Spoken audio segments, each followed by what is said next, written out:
Okay.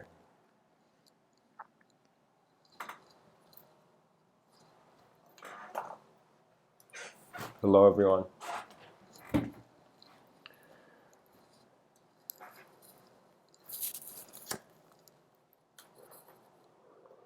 In today's live stream, I want to share that, first of all, if you're listening to this, and while I'm giving this talk, when I go in my own zone, I just give the talk. But you can write any comments or unique ideas you feel you want to share in the chat, in the chat section. I'll see it at the end of it. But now there came an idea today, and I consider ideas to be like, in some sense, butterflies that land on your shoulder. You know, you got to notice it quickly, or it evaporates in the momentum of time. The inspiration of civilizations is actually, first of all, civilization. The word can sometimes be used plurally without an S added, but when an S is added, it's as if we want to speak about the collective effort of all the civilizations that we know of in manifestation. What that means is I'm in some sense speaking to an audience present in history. Regardless of where you are part of something bigger than yourself. And that, in its most purest form, is the vision of civilization. Right now, me and you are alive in ways that many of our ancestors could never comprehend. We have access to information, and the way we are informed has even changed. And now, with the introduction of technology, and the singularity that some people suggest, in some sense, we are changing, as if because we have thought we are only objective, our evolution has been to just consciously change this objectivity. So in some sense, we're assuming we're physical creatures, and as physical creatures, what else we have to do? We just have to work with physicality, you know? That's the mainstream approach, you know, that's the non-transcendental approach, because the transcendental approach occurs when you realize there's an unknown dimension to your knowledge. When you realize that, you realize you don't know enough. When you realize you don't know enough, you calm down. When you calm down, your mind gets a chance to express its natural intelligence, not the intelligence that is constantly being imposed upon it through a certain framework of what you think the past should be in order for the future to be present in a certain way. You know, those people who were time traveling to change the past to do have a different future, these people, in some sense, in movies or whatever we see, you know, time travelers that come to the past to change the future are time travelers who could not change the present. And so when we see a dynamic like that, in some sense, sometimes we could be trying to look at our past to find a way we should have been, and then consider that as the vehicle to move in the future. But I find that the spirit of improvisation, the spirit of how their intelligence can be expressed spontaneously, like so these talks, it's not like I was like, you know, from the moment I was born, I was like calculating this stuff. These talks occurred because a moment arose in my life where I felt that action needed to occur. You know, and regardless of how I justified, moments are beautiful because they pass. And believe it or not, subconsciously, my effort with these talks was to, in some sense, keep my past selves alive so I can see how much I have changed.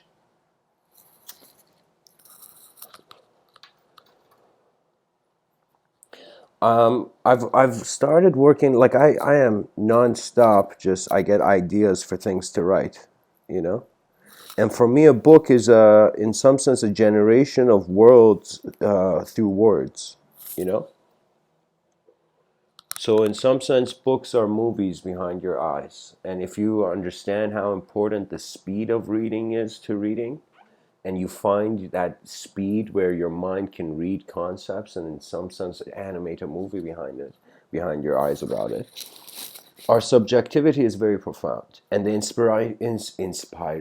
what am I saying? The inspiration of civilizations. First of all, the book I wanted to write was called The Pillars of Civilization. I thought perhaps I have gazed enough in this world to suggest certain ideologies that deserve to stand longer than others. Because ideas are at war, ladies and gentlemen. When you see people at war, what is at war? The idea of the self and the idea of the national self of people is at war. And so I believe we are actually attributeless moments of attention, but the moment we are active, the moment we speak, we create worlds unseen. For me, it begins like this, that think of it this way, think as if life is something where it's skill related. So you want to be a skillful liver. And by liver, I don't mean like an actual liver. I mean like someone who's living life. You want to live it skillfully. Well, you got to look at the dynamics that you got to look at the spectrum or the environment your expression of intelligence is being expressed through. And it's in two environments. Your inner environment is how you allow meaning to arise from no meaning. Your outer environment is how there is already meaning inspiring the non-meaning. As if your body's task is to not be temporary and your mind's task is not to be eternal. You know, it's one of those things. As if we want to live in ways we haven't before, just to realize that it's the same life moving through different forms. In the Pillars of Civilization, that book I was writing, and I haven't finished it, believe it or not, but I've written like some pages on it. And so in the Pillars of Civilization, the crucial factor was that you first have access to the civilization you see. And then in your study of how your inner reality is mimicking the outer reality, you find variations. That means I could be sitting very calmly in the subway, sitting in the subway, but my mind could playfully imagine a battle going on in the subway, Like you see, the mind can show you the what ifs. And the what ifs are important, and modern mainstream doesn't even acknowledge it. They don't even teach kids about the mind. Science is in some sense a shackle around the neck of art, because how can I tell you, in some sense science is like the shield of mankind, in another sense it's the sword that brings war. When we realize ideas are running things, it was never people. It was moments of attention that ascribe themselves, identify it as views. We got to keep the game of civilization and society going, which, believe it or not, if there were, let's say, a group of people gathered around and they were like, we're going to enlighten the planet. Back in the day, in many cultures, this was pretty much the mysticism part of it, the groups of people who were like, our view is peace and pure, and so we are compassionate to the world. As if, like, I'll tell you this, man, like back in the day, in ancient times, they were not thinking just about the evolution of a creature in the world. They were thinking about the evolution of the world, and what evolution means, it changes from one thing to another. It's a gradual transformation. So pretty much Darwin noticed a gradual transformation, and in some sense it blew our minds as a species. However, these gradual transformations are the ways we respond to life. And so I conclude that when I look at all the other animals on this planet, like seriously, just look at all the other creatures aside from the human species that are here. You see, none of them have made like towers and put their own name on it. So what I'm telling you, it's like there is an ability, there is an allowance that our species is given that other species hasn't given, which has made us the king of this planet. That means, imagine all the other animals on the planet realized humanity was doing something wrong and suddenly they aligned. Whether they were predators or prey in nature, all the other species in the human kingdom aligned, and they were constantly attacking humanity until humanity got this realization that it wasn't seeing something that was there. It wasn't seeing the interconnectivity of a breathing creature. What I have in common with all living beings is that my lungs still want to walk in this world. my heart still beats. You know, my heart was my honest inspiration, because I'm like, holy shit, my biological system is nonstop just working for me from the moment it existed. How come my mind, how come my ambitions and visions for my biology are not working? For me, you got to enlighten all that you see that you're separate from. And the way you enlighten is by wondering how the light is bringing the existence of that design. Because I will tell you, many people don't realize it, but meditation makes you an incredible designer. It makes you observe design. It means a part of your life was going there and doing things in life, and a part of your life was just how you were being to take it all in, to decide your next step. For me, it's like children are told the wrong story. We have built a fake society that is working hard to be real, you know.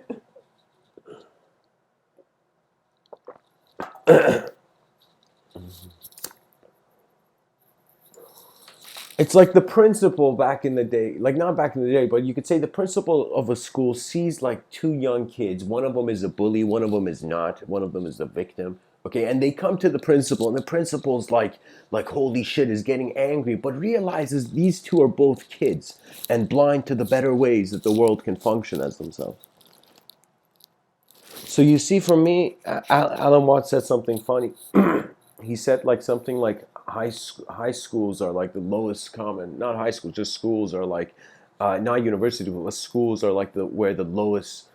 They're like where it's like where chaos and order have to stay in the same classroom. Okay, and there have been moments where this chaos and order can even be seen between a teacher that's chaotic and a teacher that is ordered.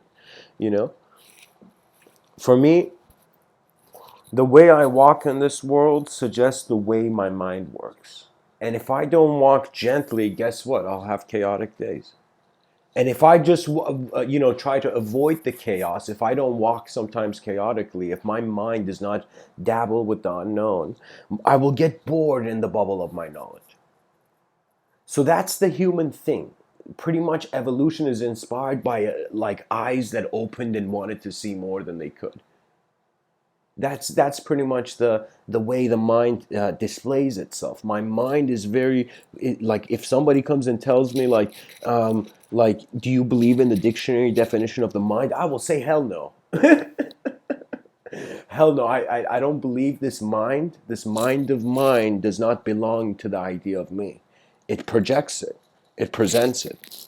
That means when I wondered if I was intelligent or not, there was like, I mean, you have like people have moments where they are like super tired or super careless because they're not paying attention to things, and the result of their decision making in the moment is inefficient. So I wondered, am I an efficient creature or an inefficient creature? And I realized I have explanations. I have an ability. My mind gives me an ability to victimize myself endlessly, and my mind gives me an ability to in some sense praise myself endlessly.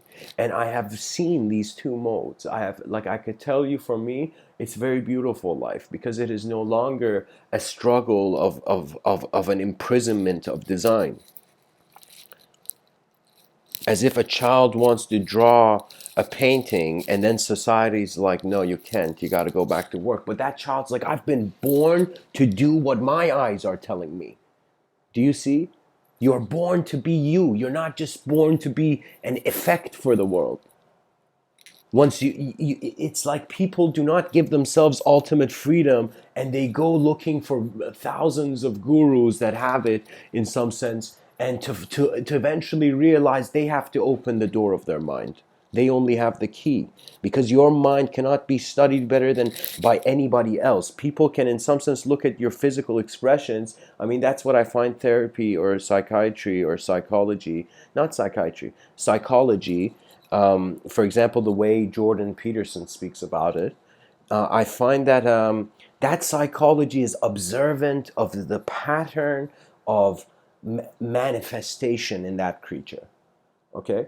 So you can, and now here's the thing, you can always be, or you in some sense have always been your own therapist. That moment when you fell as a child, from your bicycle and hurt your knee, you know, You at some point had to be your own therapist. You had to be your own doctor. You had to get up, shake off the turbulence and, go put a Band-Aid on, after disinfecting the wound. So you see, I'm telling you, you are a god of your own attention, and your attention is the god of your thoughts, and your thoughts have made you believe you're an object in a world that's temporary.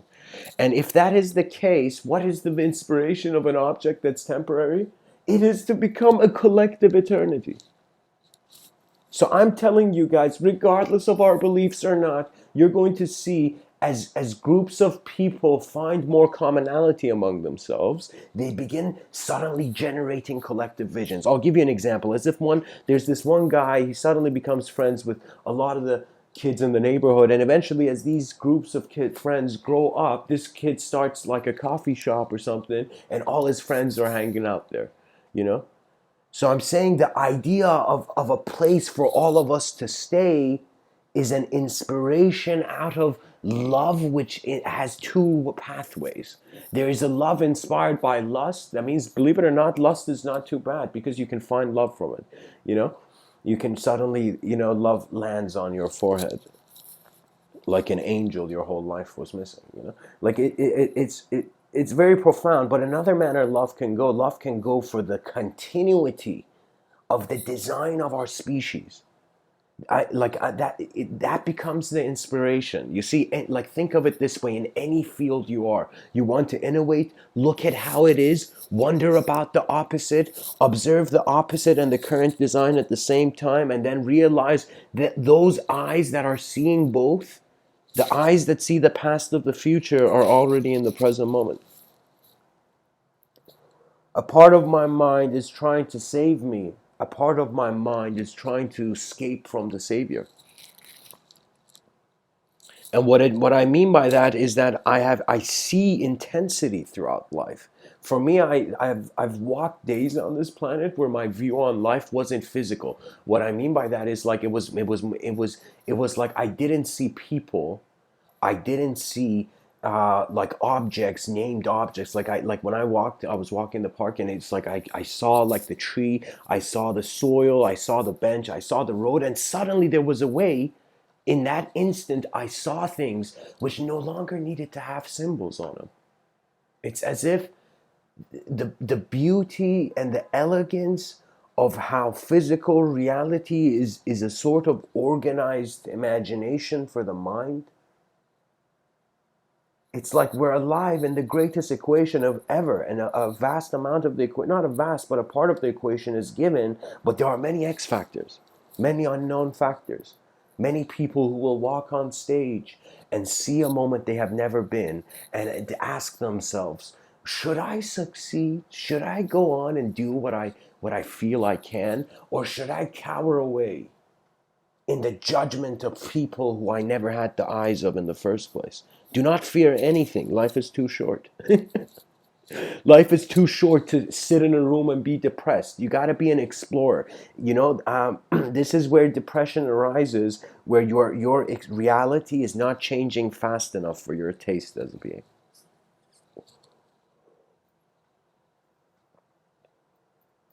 Because boredom arises when you can't find your inspiration. And your inspiration is a treasure to be revealed, and Mr. Within is telling you it is also an inner treasure. Study the mechanics of your consciousness to realize the power of an integrative intelligence. Believe it or not, guys, before I was here, the cosmos was here. And so I automatically respect, where I have been invited to as a manifestation. Do you know how many people existed on this earth so far? Do you know how many of these people, their stories were heard by others, and some of them, their stories never were? And do you understand, after billions of years, we have become a civilization obsessed by stories? That is our entertainment. We just want to see new relationships. And when we look at the same, like, many people don't realize, I have this theory, I'll say it, this very profound one of these like mini prophecies, okay? And my prophecy is that the entertainment industry will suddenly realize, holy shit, Why are we showing people random nonsense? Why don't we show them education? Why doesn't TV become your university? Do you see? And when you watch a show that, aside from its artistic simplicity, holds a complex value of concepts, that's why I think the Cosmos is will be one of the most successful, like, science series on in TV, and people should see it. I personally am, like, in some sense very inspired by Neil deGrasse Tyson, because his mind has a cultural flexibility to introduce science in ways that people actually can relate to, rather than in ways that people just get astonished but have no idea what the dude's saying. That means, imagine Einstein figured out E equals mc square, in the post office, where he was having this thought experiment where he was moving at the speed of light or something. you know and suddenly a friend of Einstein meets Einstein later that day, at the pub or something, at some bar or whatever, And Einstein looks at him, it's like, and then the other guy says, "How was your day, Einstein?" And Einstein looks at his friend, he's like, "E equals MC squared. E equals MC squared." And so his friend's like, "Dude, what are you saying? I don't understand. What do you mean E equals MC squared, right?" And Einstein is just so astonished. He has that inventor's buzz. The moment you invent something, the moment you find a way to show what is hidden into the unhidden, you get such an astonishment. It's as if, like, your soul takes a shower in the glory of its effort. And you just feel like there's nothing than helping civilization. No better feeling. I don't know what they've been telling people. There's no better feeling than advancing as something that all our ancestors at some point looked at and decided they were going to live there. We are tribal creatures, but we have forgotten our tribal etiquette. We have forgotten that we require one another, because civilization requires us. Because humanity is not just a name. It is 8 billion living heartbeats. Heartbeats that are beating for continuity. We are temporary creatures, but we want to live as long as we can. Doesn't that make you feel like you're somehow have some sort of eternal inspiration in the background? So if we do have an eternal inspiration, if we open our eyes in the day and we see a world that can end, but for now it hasn't yet, well, should we be shy? Or should we see that it is the responsibility of the older generations to be able to very accurately pass down the problems that we need the younger generation's visions on? Every child is a mind that can see the world in a new way. And if they are wise and if they are responsible, they will contribute. Because what else is the point? What I sit, like I write, like imagine writing a library, but then that library never sees the light of day. You'll be like, I've written about, like, light, but it will not be seen. And so the value of consciousness is the supremacy of the effort, of how far you can go. Because there's nobody stopping you, because nobody knows enough to stop you. That's the thing. Nobody knows enough to hate you. Nobody has your eyes. Once you understand this, you walk in a way where Guru Padmasambhava, this Tibetan Buddhist Buddha, experienced. Guru Padmasambhava, there's a story about him. He was like this very enlightened being. Like he was like a flawless personality of enlightened qualities and perfection, in some sense, And so Guru Padmasambhava has this story where he finds himself like he feels like he should go by the river, and see the river. And when he goes by the river, he sees there's a princess there. And he sees the princess, and suddenly he has a discussion, and he sees this very beautiful woman. He doesn't know, he still doesn't know she's a princess. And then they start having a conversation, and in a simple conversation, suddenly this princess, like this beautiful woman, suddenly sees, holy shit, what kind of world is Guru Padmasambhava living in that his words are arising in that way from? So the girl suddenly becomes astonished by Guru Padmasambhava, this enlightened being, this enlightened Buddha. And of course, there's a mythical sense, background to this story, by the way. Anyways, there's a spy. There's some guy sent from the king to spy on his daughter all the time, to be able to protect or be a bodyguard or whatever. And so the spy sees this. This spy sees the daughter talking to a strange man, by the river, and quickly notifies somehow, as if like runs back to the king's ear and tells him what has happened. And the king just hears like, some guy has dared to talk to the princess of this kingdom.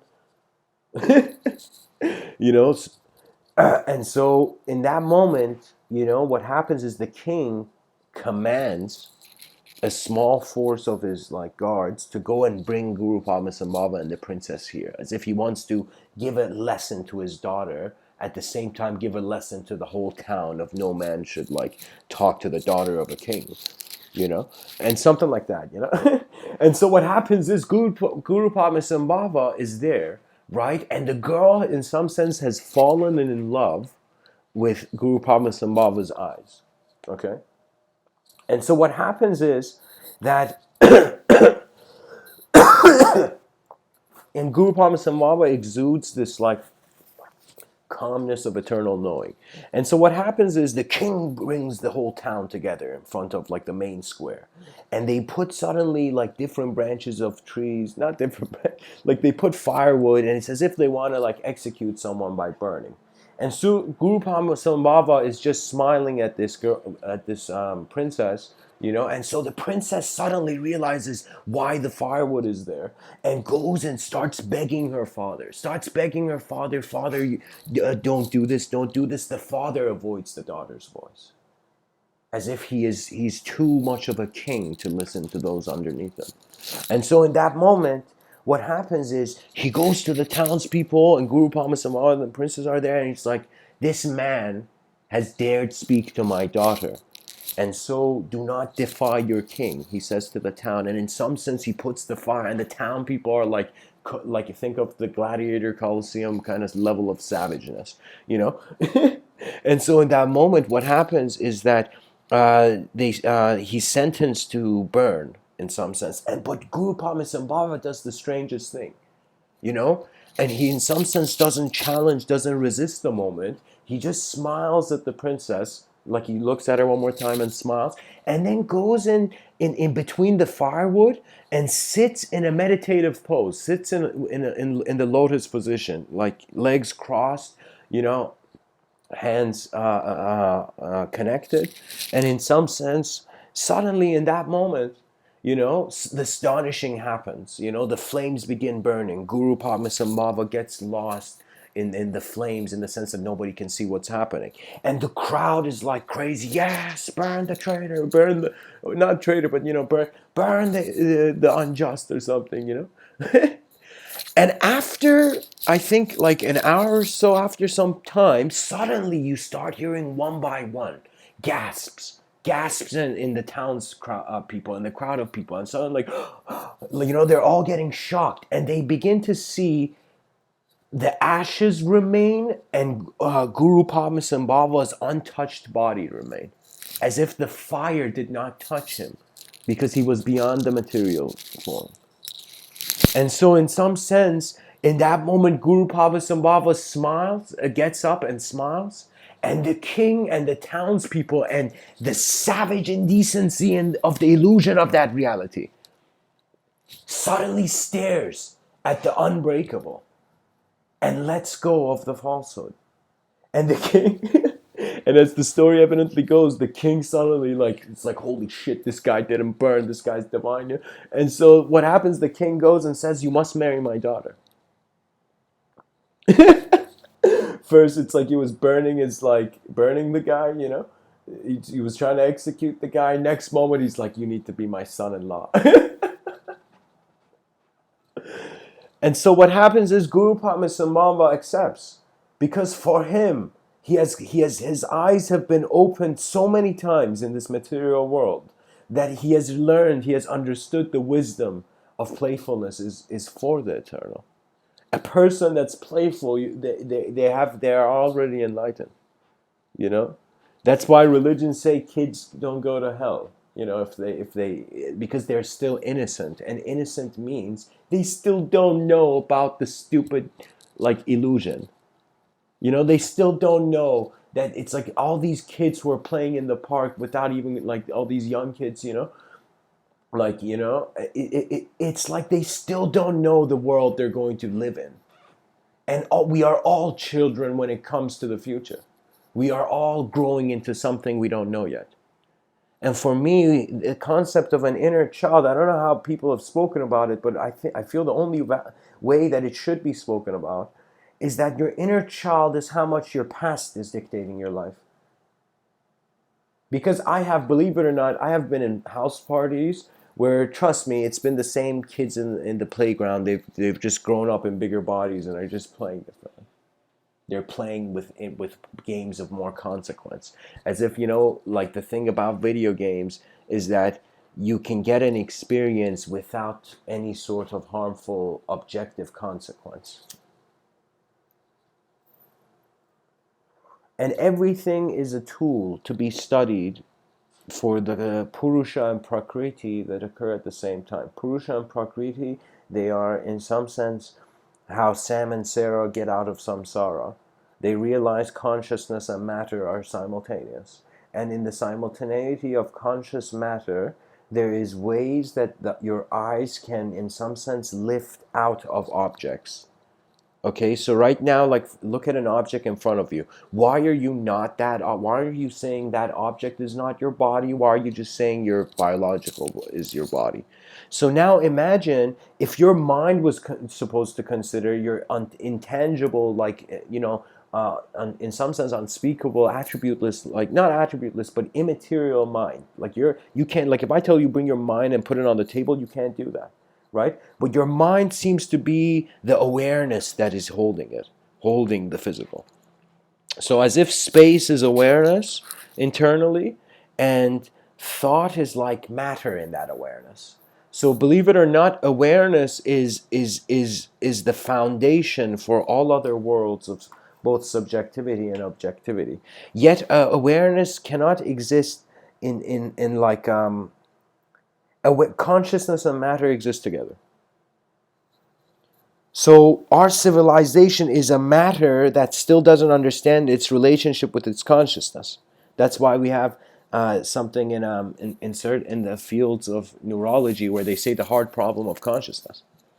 There are still ways we do not understand how we are understanding, and that's fine. But first, we got to see what we're standing on. Now let's make it realistic, okay? I'm going to say, let's say there was a person bold enough bold enough to try to shape the future. Or let's say not shape the future, but at least try to see where the future is going. I predict that either there will be an evolutionary return to nature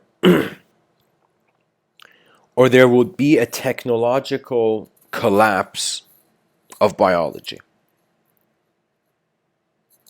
And I believe there would, like, we're gonna create technology that's gonna be scary. And when it's too scary, we'll be like, oh shit, I shouldn't have done that, and then we will return to nature.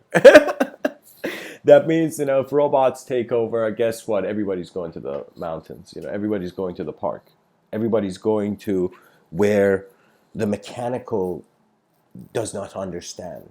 Because the easiest way of hiding is to see something, and you can say in some sense this could be a sort of self-deception, but when you see something about something and you don't share that with a moment that needs to see it, everything is a story. Yet there is something gazing through this story. There is something that is the captain of this storified, spaceship we call Earth. Like a ship in space, we are, like, think of it this way. This is so hilarious. Imagine we create a spaceship And then this spaceship flies into space, and we just get this revelation, holy shit, this spaceship was made from the materials on Earth, yet Earth is this material thing already in space.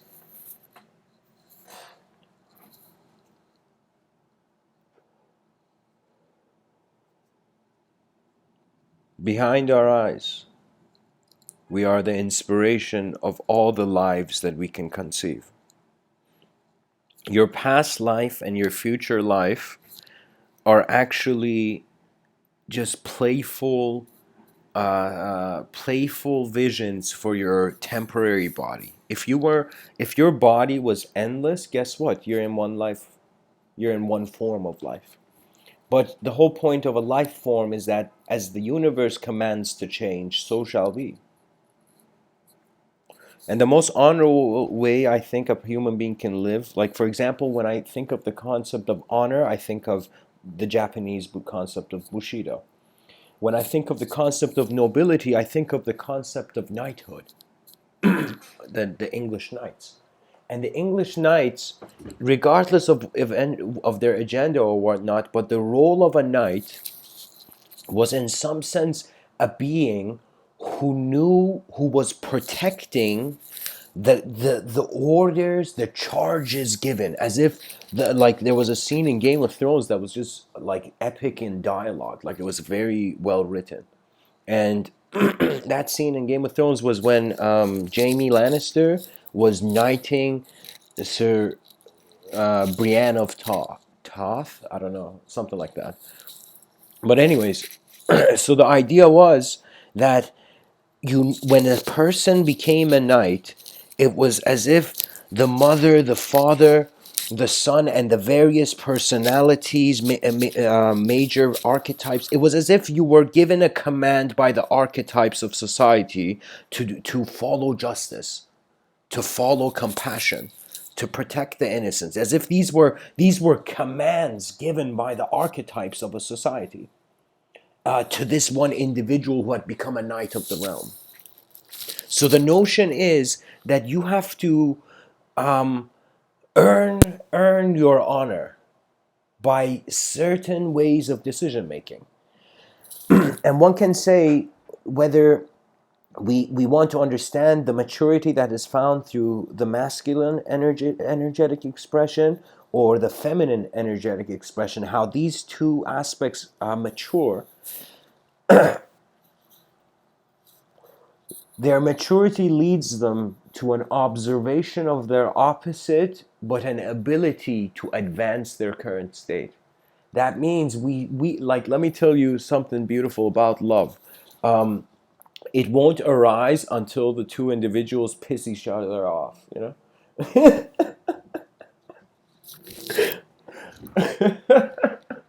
Because the real self needs to be seen. That means people should not get married if they feel they are being somebody that the other person still hasn't seen, you know? Marriage is for real people, not fake performance.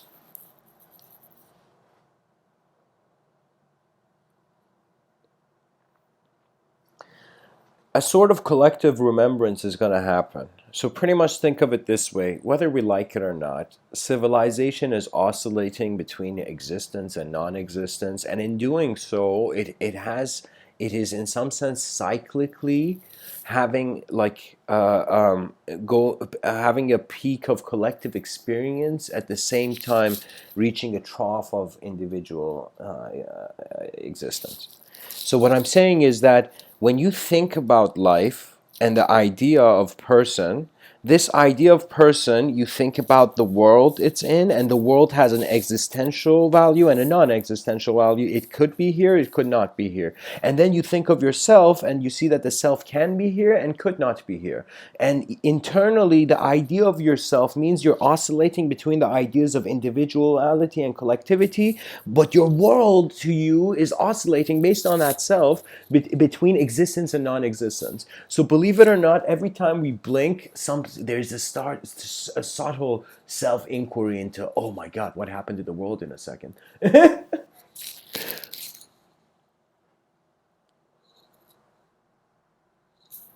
This poet named Rumi, he has this quote where he says, "You must work in the invisible world as hard as you work in the visible." What he means is you must have the same honest effort in your visible existence as your inner effort. Because I will tell you, I have seen many noble men who were externally, they were honest. They were like, I've seen so many people on this planet, believe it or not, just growing up here, that I could tell you, I've seen people like they were externally, they had found their presence, but they had not understood it.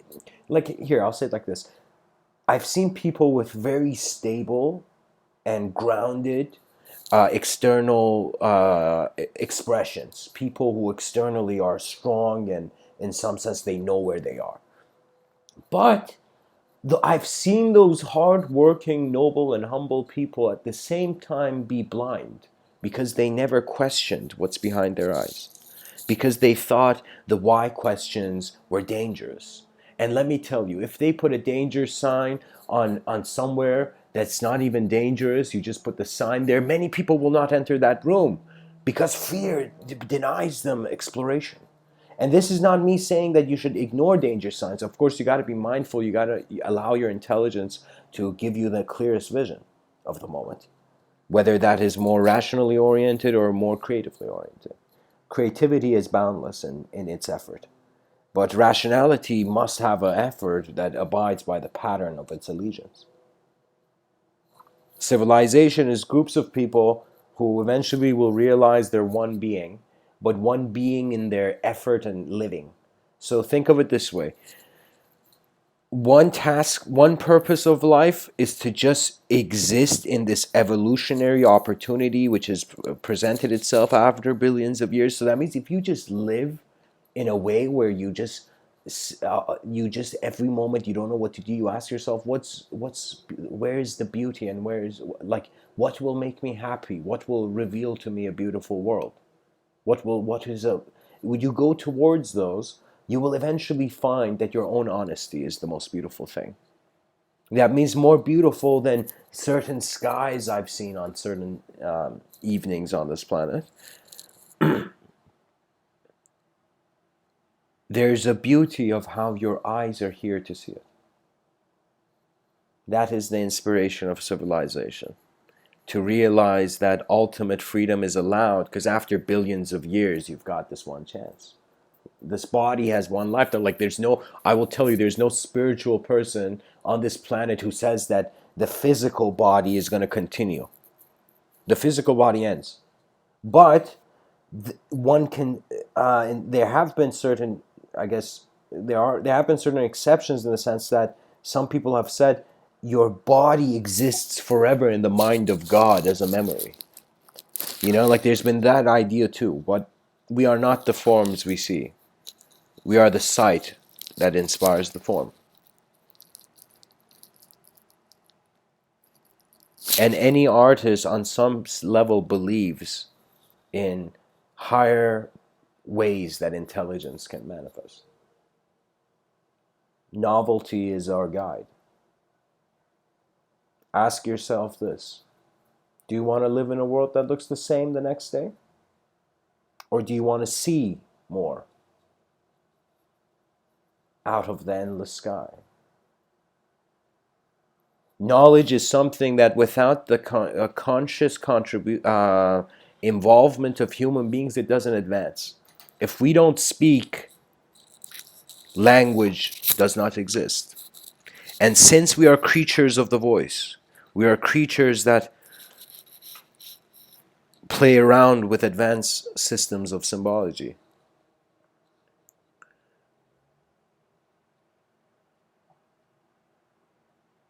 The internet was a bridge between minds, and your voice, and every time you have spoken on this planet as a human being, has been the bricks you have placed for others to, in some sense, build the bridge of that moment.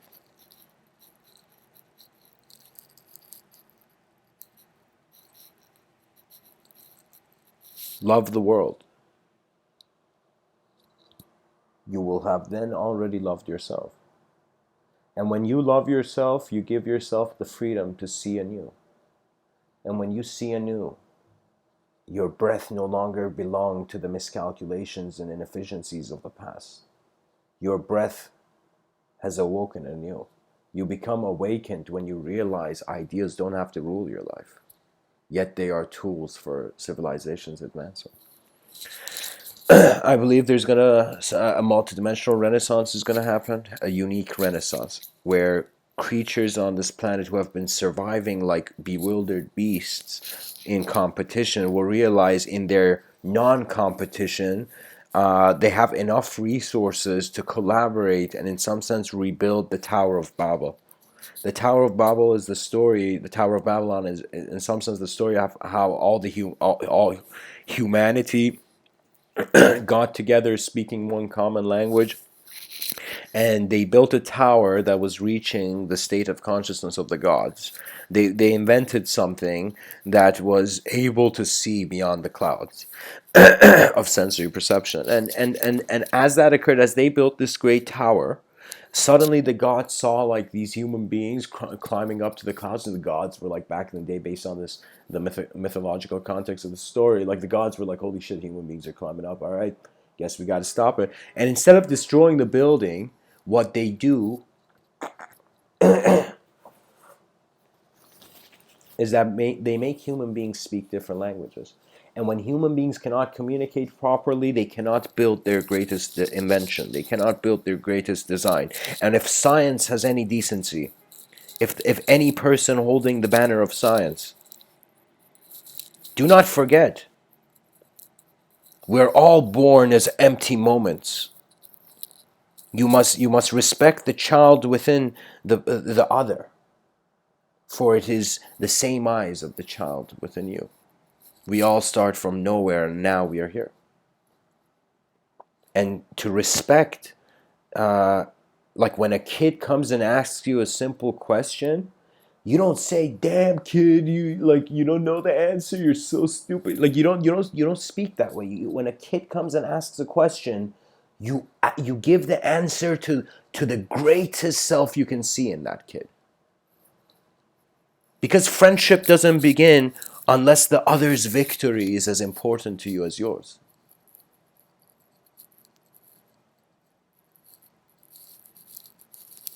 Chaos and order dictate many things, but not the soul. For the soul is the attention of it all.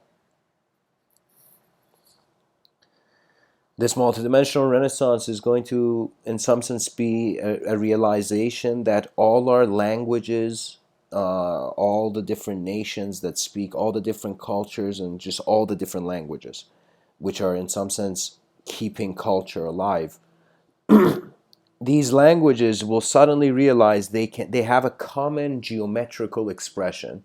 That means if we were to study the way people use words in different parts of the world, we would get certain geometrical expressions, certain cultural geometric expressions, if we just studied the idioms of different cultures, the different ways that they have spoken about the world.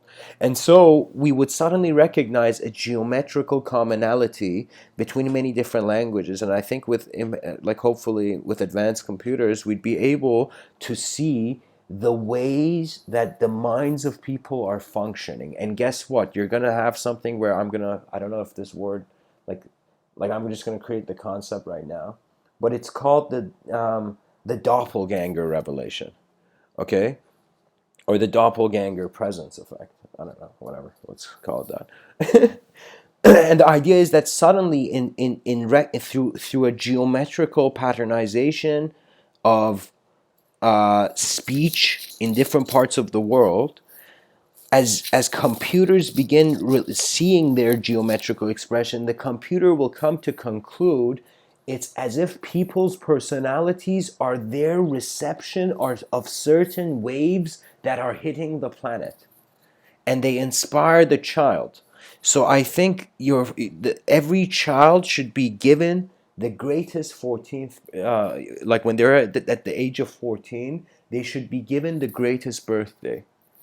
They should be like given something great. I don't know why at the age of 14, but I feel like at that age, the child, like, you don't understand at the same time how much numbers give you a feeling of your personality. Numbers are in some sense symbols too.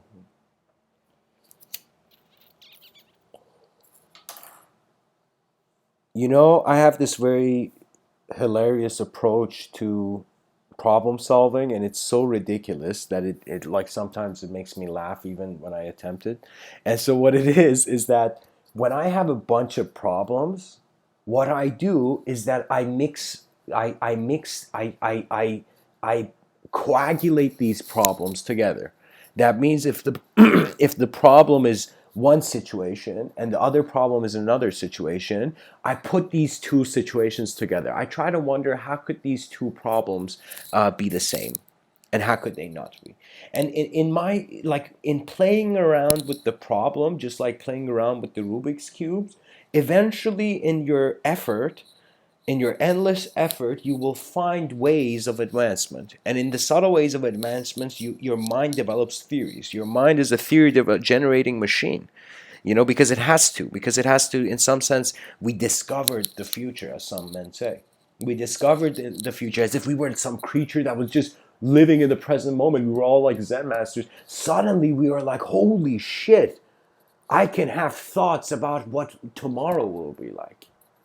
And there came the elegance of mortality. You don't understand how much of the way you maneuver this life is by acknowledging the temporary aspects of it. Find an honest world to live in, and then your genius will find you instantly. And with that genius, with the development of common languages, pretty much what's going to happen is we're going to all be a family of our species looking at the end. You know, we'll like eventually something will happen where we would all have to change, or the form will change. Some people think we're intermediaries for the machine, for technology, you know, for technological existence. Yet life was here, and how much of it did we see? When Henry David Thoreau says, it is not what you're looking at that matters, it's what you see. What do you see in the world that your eyes have opened after billions of years?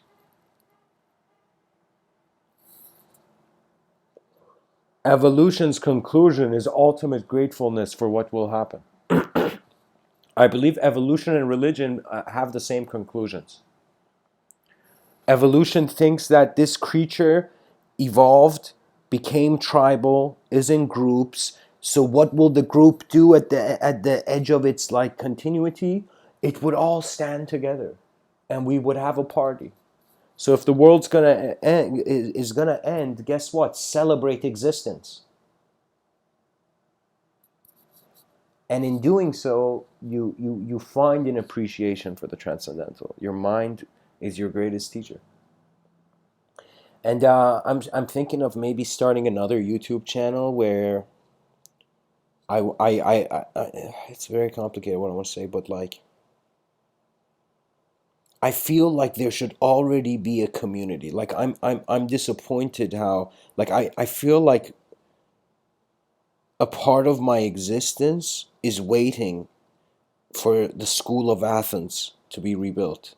And I've written about it, School of Athens 2.0, I called it. Like if I was ever to have like some sort of like building establishment, I would call it School of Athens 2.0.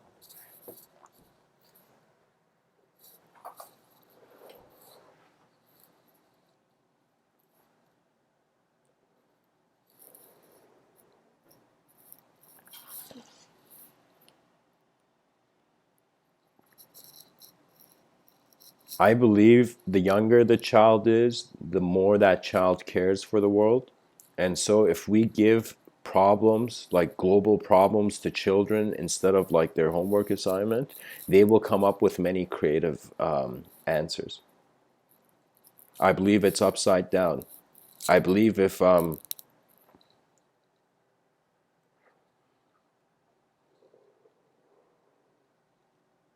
youth was enlightened at the same time, how could old age not be?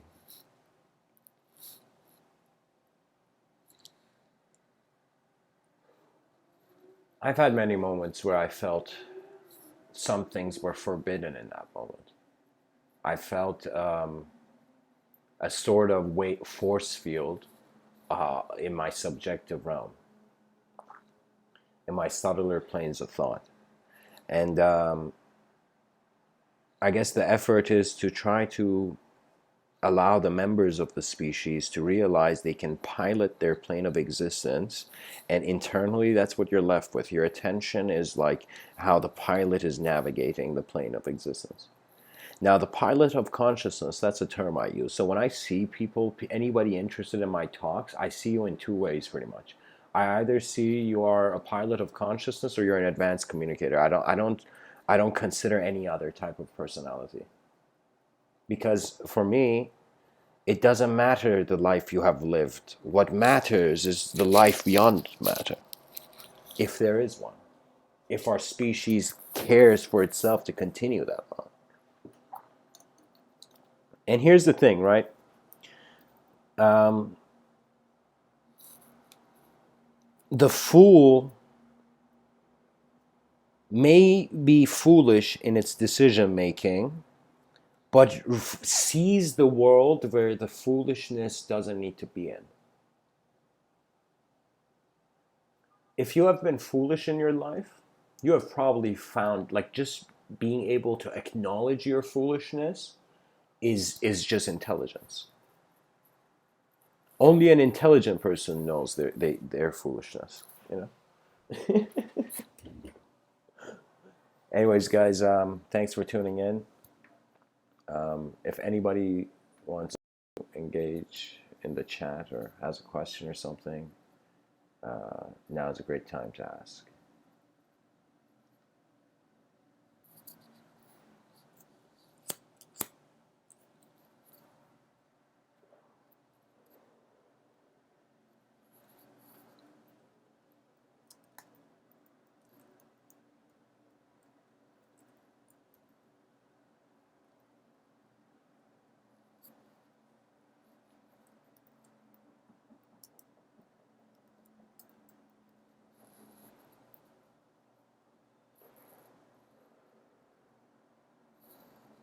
All right, so it's 6:06 p.m. right now. I'll give it 5 minutes.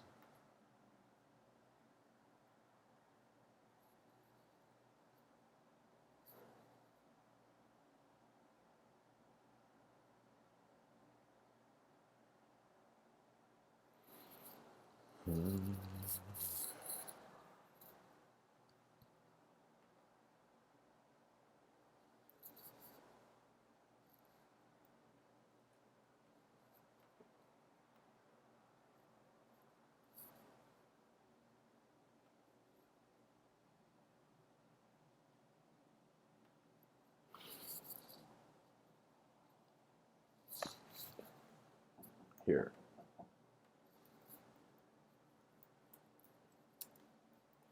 Here, let's read some quotes about civilization.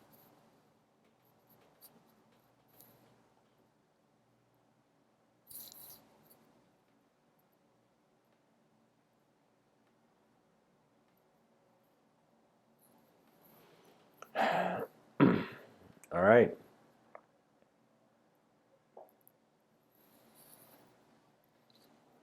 There's a very nice quote from Franklin D. Roosevelt, I believe an American president. He says, if civilization is to survive, we must cultivate the science of human relationships, the ability of all peoples, of all kinds, to live together in the same world at peace.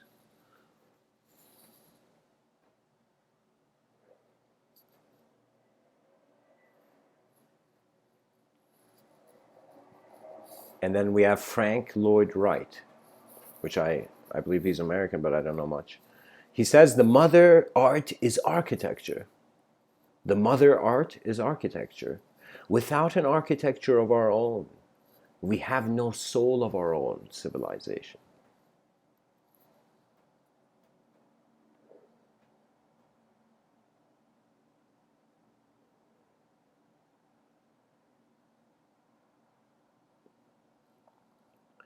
Vince Lombardi says, individual commitment to a group effort, that is what makes a team work. a company work, a society work, a civilization work. And that group effort should be human advancement, but natural advancement. Elie Wiesel says, without memory, there is no culture. Without memory, there would be no civilization, no society, no future.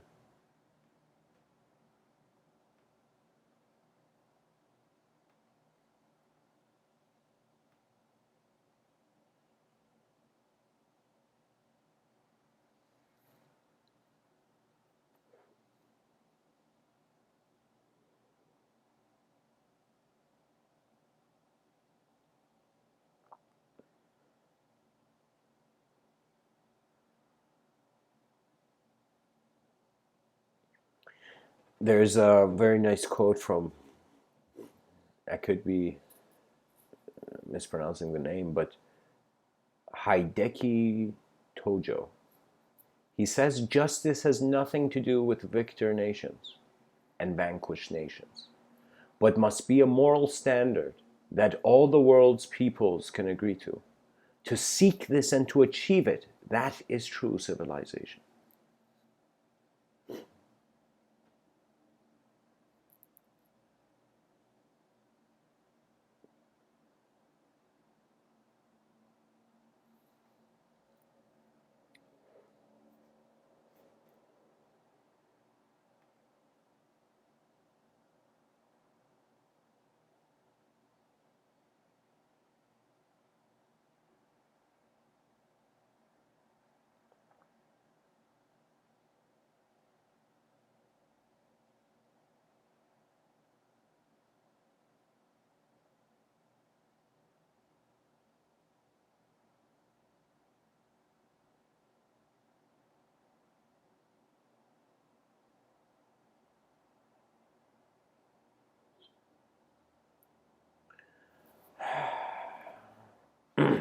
Ray Kurzweil has this interesting quote. I'm going to read it actually. He says, artificial intelligence will reach human levels by around 2029. Follow that out further to say 2045, we will have multiplied the intelligence, the human biological machine intelligence of our civilization a billionfold.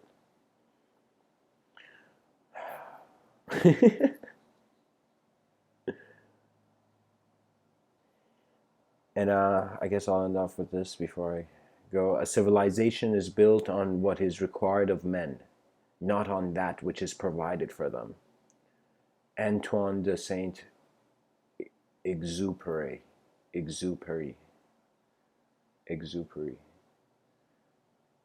Antoine de Saint-Exupéry. Anyways. Thanks for listening, guys. And start writing.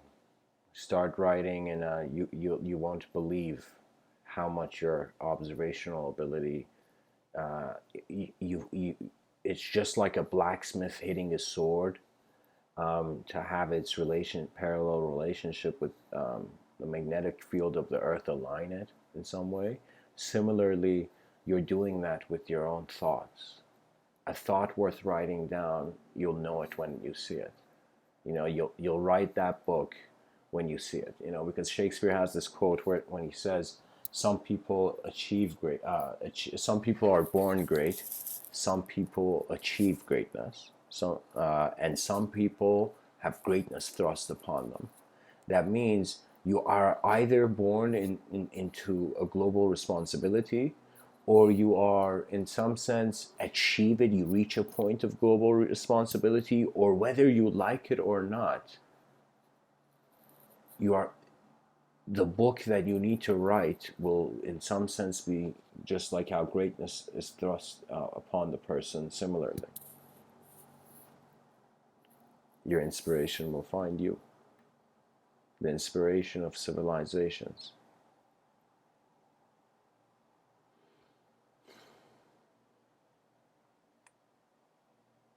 A moment of change. So there's 2 people watching now, it says here. If you guys have any questions or something, you can Here, let me ask a good question.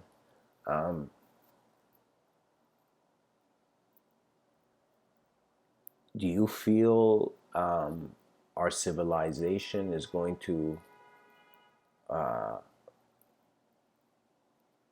forget nature?